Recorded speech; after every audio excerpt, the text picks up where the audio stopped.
welcome to this special panel on ET Now that we are bringing you from the NASSCOM India Leadership Forum right here in Mumbai. I have probably one of the best panels here. It's an interesting mix of IT services, BPM and Ray Wang to really call out anyone who's not giving me accurate information here. So let me quickly introduce my panel. I have CP Gurnani from Tech Mahindra, who's the incumbent chair at NASSCOM, Rohit Kapoor from EXL, Keshav Murugesh from WNS, Rajendra Singh Pawar from NIIT, and of course Ray Wang from Constellation Research. Thank you so much everyone for joining us here on ET Now. The theme of the summit in the last few days has been, reimagine, not re-engineer.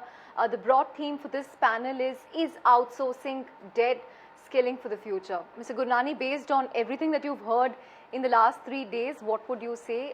Is outsourcing dead, or are we not identifying the opportunity, in the correct way yet? Because N. Chandra, when he spoke, he was pretty defensive about the industry. He said perhaps Satya Nadella should create a TCS and we shouldn't go after product companies. So what are your broad thoughts on this? I mean, the way you interpret Chandra's comment about product versus services, I thought it was one of those very nice cheeky answers. But anyway, let's come back.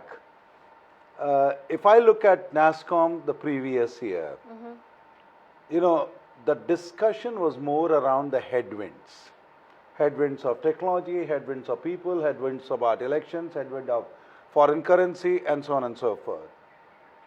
If I look at what has transpired in the last 2.5 days, let's take all the data points. NASSCOM comes back and says, we are not giving you any new guidance. We gave you a guidance 8 to 10%. We have actually grown 8.7%. We will come back with a new guidance at the end of May, beginning of June.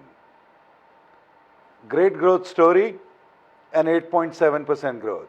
Second data point is Gartner previous year had given a growth of 2.6%. This year they are saying technology spend will grow by 5%. Again, when you start looking at all trends, 2.6 to 5 is definitely a significant change. Number third, if I look at the mood of people around out here, we have had speakers and people and CEOs from different parts of the world, and they all talk of turbulence, but nobody is using the word headwind. Now, to me, it really now means is that if NASSCOM has a right leadership, if the companies have a right leadership, I think we will do much better in turbulence because the run budgets are coming down, the change budgets are growing. In fact, I just want to get Rohit and Keshav in on this. There was expectation in the last year, that while the run budgets are getting squeezed, the change budgets would start coming on, but that didn't really happen in a big way. But now with the US elections out of the way, that overhang out of the way, are you really seeing clients firm up spend, or is this going to happen perhaps 2 quarters down the line? Because there's still a lot of uncertainty as far as policy is concerned. What are your own thoughts, since you're based right there at the heart of all the action? Look, I think somebody said, may you live in interesting times. And wasn't that a Chinese curse? There was, Sounds like a fortune cookie. I almost thought that you would say Rohit lives close to the Trump Tower. Right. So I think we're living in very interesting times. I think, everybody in the US is pretty clear in terms of the direction in which they want to move towards, which is towards a digital world. And therefore, they've got to undertake this journey, which is the digital transformation journey. The one thing which I think is a defining thing that has happened for the industry today is all of our clients have acknowledged us as the experts. I think this is really the first time when there has been, like CP said, there's been turbulence. And when our clients are trying to deal with that turbulence, they are relying upon us. So your thoughts, Keshav, on this? I would, echo, the comments from both these gentlemen, and I'll tell you that yesterday in one of our sessions, we had this cricketer Anil Kumble, and he said Anil. He said something very interesting. He said that, look, when you're playing a game, You can't be worried about the weather, the pitch, and how the crowd is going to behave, whether someone is going to throw a bottle into the ground or not. You just got to incorporate all of the turbulence, as he put it, into your business plan and move along. And the reality of life is, actually post-election, uncertainty has gone away. We are actually seeing acceleration, in terms of people taking decisions, of visits. And the reality of life today is, all of this so-called turbulence and what the media sometimes plays up as uncertainty is the new normal. Ray, you've heard four people sounding very optimistic about the future of their companies, the industry. Give us a balanced perspective about where you're seeing things. And there's also an interesting trend in the last few quarters. The likes of Accenture have managed to do well, even as their rivals in India have struggled to some extent. So again, do you think the approach is different, Indian IT versus their peers? Are the likes of Accenture perhaps better at tapping into digital? What's your own take on this? Well, let me jump in with some forecasts. We think that the tech budget is growing at 3.3% for the year, but the overall spending in tech, so the IT budget is 3.3, but the overall spending is going to grow at 8.1%. So it's going to be a very good year. That's where we see him forecast the market. Now, can we come back to this question, is outsourcing dead? No. It is definitely not that. Look at Uber. Uber's an outsourcing model, right? This is the gig economy. Right now, the question is really what happens in a large outsourcing firm, a large IT services firm, to get to the next skill set? Is it going to be Angular? Is it going to be Swift? Right? How fast can you get a resource up to running? Companies cannot train their people fast enough. They cannot find the talent fast enough. And so in order to access that talent, to get to skills as a service, that is happening today, and they're relying on their partners who are over here to get there. And it's a very, very hard thing for them to ramp up their skill sets, train their people. And so it's going to be up to the services firms to figure out how to create rapid reaction forces to get to the skills that are most important. And some of those skills are not tech skills either. Some of those skills are going to be in design, or going to be in branding. But are those skills something that people have among service providers in India, something that they have to adapt to? Again, how is that going to change going forward? The hiring is going to change. Today, let's go find an engineer, right? Tomorrow, it's going to find an anthropologist. Think about a philosopher. Find a brand design person. Think about someone who can tell a story. That is going to change, and that's a big part of that. Can I add to that, if you don't mind? See, the focus has also changed in terms of, when clients are looking at adding to these resource base, they're not looking at us to deliver it only out of India. So I like to think of it as we have expanded the shores of India into the Philippines, into South Africa, into Romania, into the US, UK, Sri Lanka, whatever, and we are adding talent for them in all of these countries, delivering one, kind of global model. And as we focus on creating more, industry-ready kind of people, at NASSCOM, we are driving some massive programs that I'm sure CP will want to talk about later on the whole skilling areas. Individual companies are doing things on their own. As far as adapting to your skill sets is concerned, Indians are very good at adapting. We have faced so many challenges as a nation for so long, and we have learned how to deal with adversity and come out winners out there. And the reason we are able to do that is because we are very flexible, we've got a very strong intellect, and there's a deep commitment towards getting towards that goal.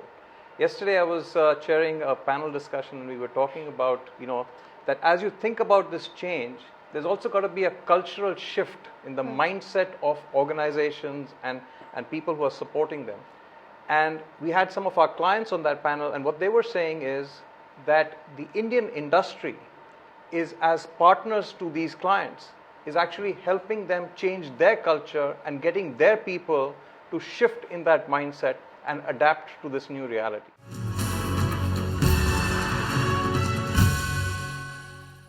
Is it again up to the industry to sort of, retrain, make them industry ready? That's what has been happening in the last decade to people. NASSCOM often says about how engineering graduates are perhaps not prepared to be in the workforce. So again, is it now going to be up to the industry to take this forward, and is it already happening on a large scale? And what happens to the millions of engineering graduates, science graduates coming out from India's colleges?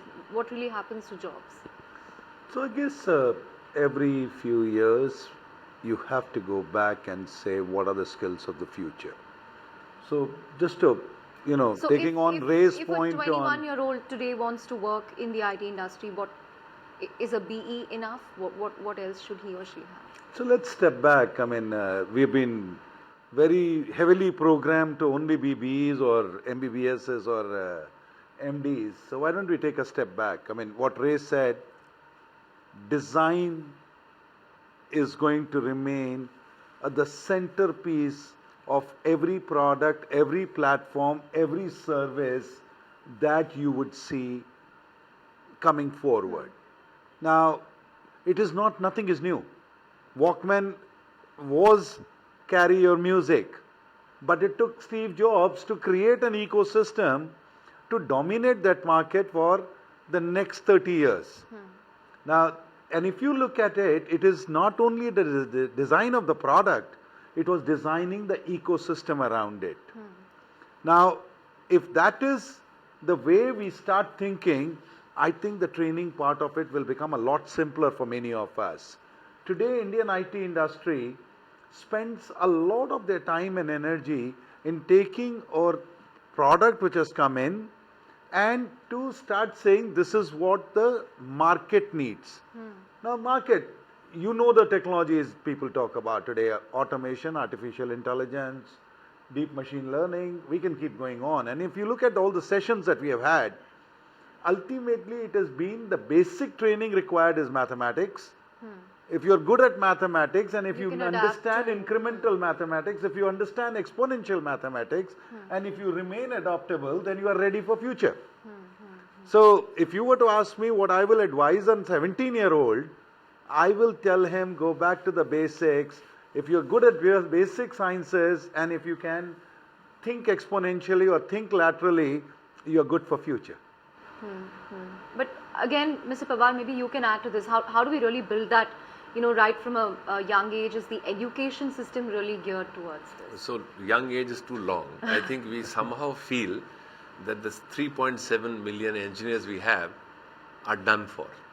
It's the biggest blunder to think like that. 1999 we had 70,000 seats for engineering. Now we have 1.3 million. So it's not that people have changed. You can remold a person quite intensely. So of these, my own gut feel is that 2 out of 3 of the people we have can be retooled. And the brightest among them, we've done some work last couple of years now. In 90 days flat, which is 12 to 14 hours a day, you put these people in a garage-like place, the so-called linear thinking engineer becomes a designer. So now this is what we have to do. So I think we have the talent and we are fortunate to not just have these 3.7 million, but there's a machine which is producing 1 million more. It's a luxury we have. So it's not about, oh, they didn't study the right thing in school. These are all, human beings adapt. Human beings adjust. You have to create the motivation for them. They will learn like crazy. And we are demonstrating that. So I think our companies are now beginning to realize that I've got a lot of these youngsters. How do I repurpose them? Not all of them will adapt, but 2 out of 3 will adapt. So the short-term solution for us to deal with 3.7, repurpose them and change, I think the sentence which defines it well is from a service mindset to a product mindset. So everyone has to become an app developer. Everyone has to learn the full stack. Everyone has to have a deadline to produce something in a period of time. Then they will learn stuff on their own. There's enough methods to learn. So in my view, I think it's just that we have to recognize that we have to make this very quick shift that every one of our 3.7 million start thinking with the product mindset. And then we connect with the world and the opportunities that are You there. want to add to that, Ray?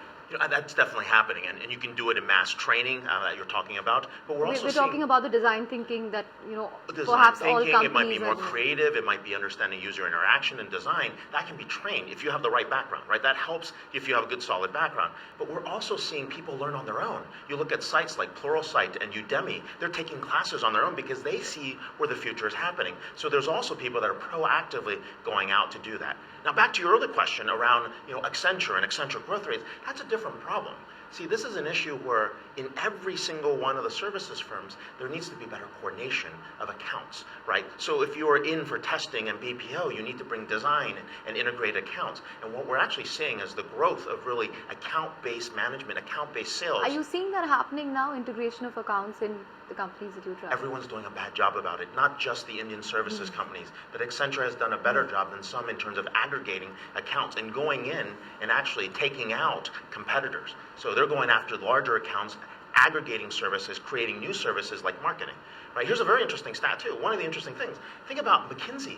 They hired more enterprise architects than some IT services firms last year.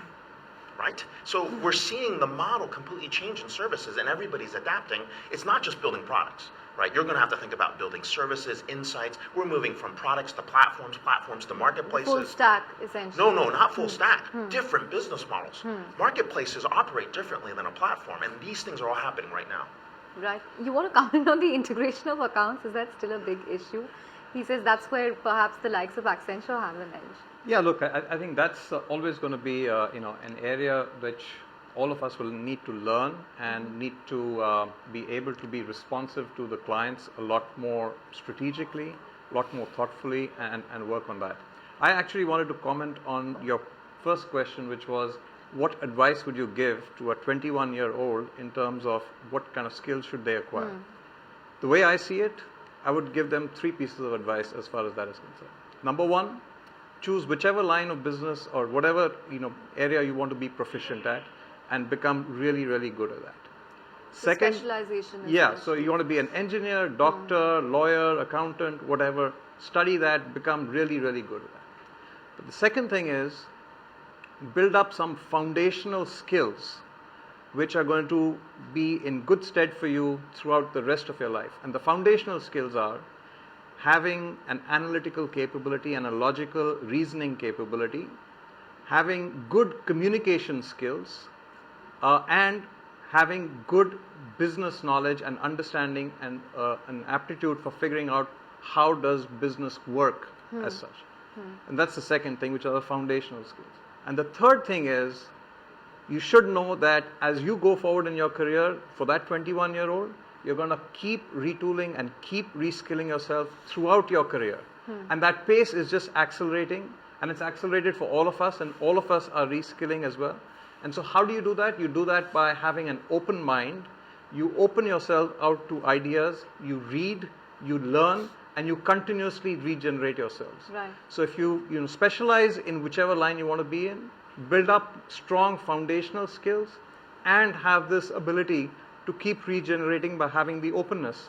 I think that's Right. the... I want to add to Right. that. It's learning to learn is very important, but the one piece I'll add is following your passion. Once you have those foundations, that's even more important because Right. then you can truly go out and create something brand Right. new. So here from a NASSCOM perspective, we just finished our executive council meeting, and the biggest discussions we had was actually skills for future. And in a lot of ways, what you're hearing from the panel here is we are upbeat about the future, but we do know is that we need to build skills for the future. Now, whether it is an example that you heard about analytics, or whether you will hear further examples of being able to localize your service offerings. Number 2 is being able to do it in a much more agile way, because speed is now become much more important. And number 3rd is making it a rule that you need to work with the new age companies so that you are ready to be the digital disruptors. And that's where the theme of reimagine. So one is skills for future. And number 2, we strongly felt in NASSCOM was that the opportunities are here, but the turbulence is also here. And effectively that means is that like a pilot is able to navigate through this turbulence, the leadership is important. And that's where you would now hear in the later part of the day that About we are your launching leadership this academy. leadership academy and doing leadership for the future. Sure. And may I just say yeah. something which is relevant here also? We also have to keep looking at how business is changing, because all of this finally relates to where the business is, right? And so Rohit actually explained very beautifully The the skills DNA. No, the DNA of a perfect employee. That is what all of us. that is exactly what all of us strive for in our companies, and we deliver. This is the DNA of an employee. that can deliver today and is future proof. Now let's look at the future models. Revenue is going to grow much faster than headcount because we are all driving non-linear models of growth, and therefore just having an engineering degree or a CA degree or whatever doesn't entitle you to a job, right? And that's why we spend so much time on this whole thing of what's the DNA required, what's the skilling required, how do you future-proof an employee, right? And so I just want to mention that for any youngster, remember, you can get all your degrees, but you also have to focus on some of the things that Rohit said. You know, you have to be smart, you have to be articulate, you have to have commercial acumen. I'm glad I'm not applying to EXL. But You are creative. You are creative, and there's a big demand for it. There's a big demand for creativity. But it is all being created by the way you are consuming goods and services. I can only tell you the creativity was, you go to World Economic Forum, that there was a new word called new-collar jobs. Suddenly, you know. But Ref comes up with a new term every year. But just want to get some closing comments now as we come to the end. This year, at least, you know, you're saying, though there is turbulence, there is no headwind. A year down the line, you know, in one sentence, if you can tell me how you see the landscape changing, it could be just anything on the job side, on the demand side. I just want to get closing comments from all of you. Ray, I want you to start. I think it's simple. I mean, we started out the conversation talking about the fact that customers are actually turning to the services firms as the experts. And what they're asking for right now is help in co-innovation and co-creation. If you're responding to an RFP, you already lost. If you're helping to craft the RFP, you're going to be partners for a long time. Right. So, I think it's all about how our companies reshape the minds of the people. And to put it in even simpler terms, we have very strong left brain capability. We have to revive, we don't have to add, we have to revive the right brain interest of people so they become more creative, more innovative, more lateral. They all have the potential. Every human being has the potential. So it's not about what do we do with these people. So it's about reshaping the minds of the excellent talent we have. And we have a lot, and there's a big pipeline. So I think it's all about that. Keshav? For me, the futuronomics is going to be all about intense globalization. It's not just going to be about India. This jargon? No, it's going to be all of us creating jobs across the globe. It's not just one country. Okay. Rohit, So Chandra, I think you about have it. more to add on the perfect template. No. The key word for me is to pivot. Okay. And I think we are at a This point is of something time. that startups are familiar with. They're very familiar with, they're very agile with, like, was said by CP. I think all of us need to pivot. And if you talk about a 1-year time frame, I think you're going to find all of us having pivoted in that 1-year time frame, and you're going to find us all actually moving forward in a very successful way. Okay. I see this as a great opportunity. Okay. I think in our case, we are the only guys who put what we speak on the billboards, which is, yes, it is going to be turbulent, but be positive. Number 2 is alternate thinking, creative thinking, design thinking, but it is alternate thinking, the word that we use. And number 3 is, yes, all this conversation is good. Let's take some stretch goals and go and deliver. Okay. Thank you so much, all of you. On that note, we come to the end of this panel. Some interesting insights on the future of skilling, but clearly outsourcing is not going to be dead. Perhaps we are going to see it take on a new avatar. We look forward to that at NILF 2018. But thank you so much for watching.